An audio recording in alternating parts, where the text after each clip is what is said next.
Doktor o'ylanganimdan so'ng aloqaga xohish juda kuchayib ketyapti. Deyarli har kuni 3 ta 4 ta marta xohish bo'lyapti. 5-6 martadan har gal aloqa bo'la oladi va bu aloqa ham 5-6 ta martadan bo'lishi mumkin. Eng kamida bir haftada 2 marta jinsiy aloqa bo'lmayotgan bo'lsa, cho'qqilab bizning huzurimizga kelish kerak. Urologga emas. Ayollar orgazmga erishmas ekan.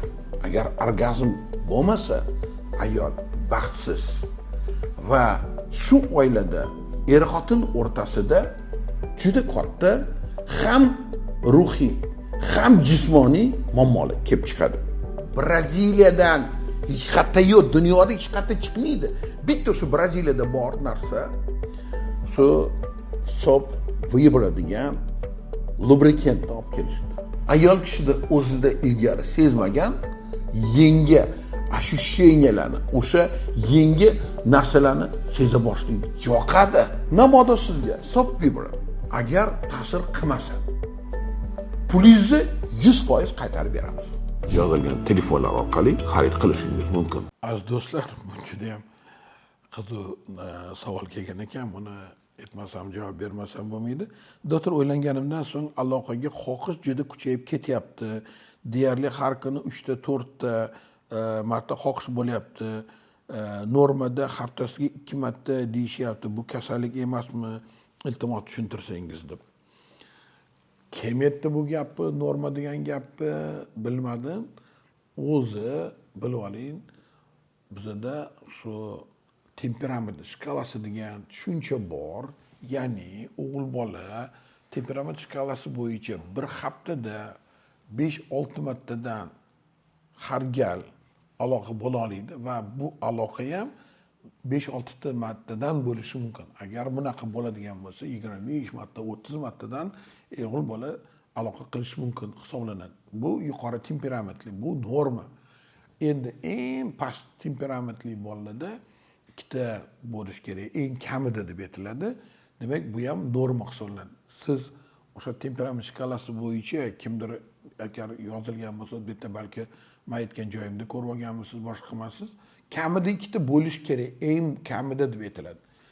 Agarda sizda qancha ko'p bo'ladigan bo'lsa, demak shkala bo'yicha, temperament shkalasi bo'yicha sizda yuqori temperamentga egasiz, xohish bo'ladigan bo'lsa, qancha ko'p yaqinlik bo'ladigan bo'lsa, shunchalik yaxshi. Demak, siz Xudo bergan baxtli bolalardan bittasi. Demak, ayolingizni ham ko'proq yaxshi ko'rasiz, ayolingizga bo'lgan hurmat ham yuqoriroq bo'ladi, e'tibor ham yuqori bo'ladi.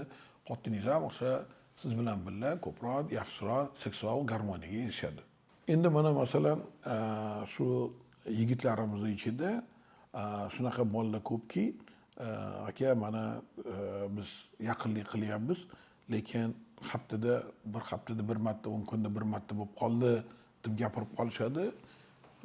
Bepishlik bo'yicha kelganda juda ko'pchilikda shunaqa holat bo'ladi. Bu normami? Yo'q, norma emas. Agarda qiz bolalar, o'g'il bola bilib olsin, eng kamida bir haftada 2 marta jinsiy aloqa bo'lmayotgan bo'lsa, cho'qqilab bizning huzurimizga kelish kerak. Urologga emas, seksopatologga kelinadi, uni tegi topiladi, sizga yordam beriladi. Qiz bola erga tegandan keyin u erini o'sha temperamentiga qarab ko'nikadi. Даже qiz bolada 2 marta bir haftada aloqa bo'ladigan bo'lsa, yaxshi aloqa bo'ladigan bo'lsa, u qoniqoliydi, bemalol yasholiydi. Endi yuqori temperamentli qizlarga ham shu 2 marta aloqa bo'ladigan bo'lsa, qoniqib yashashi mumkin ekan.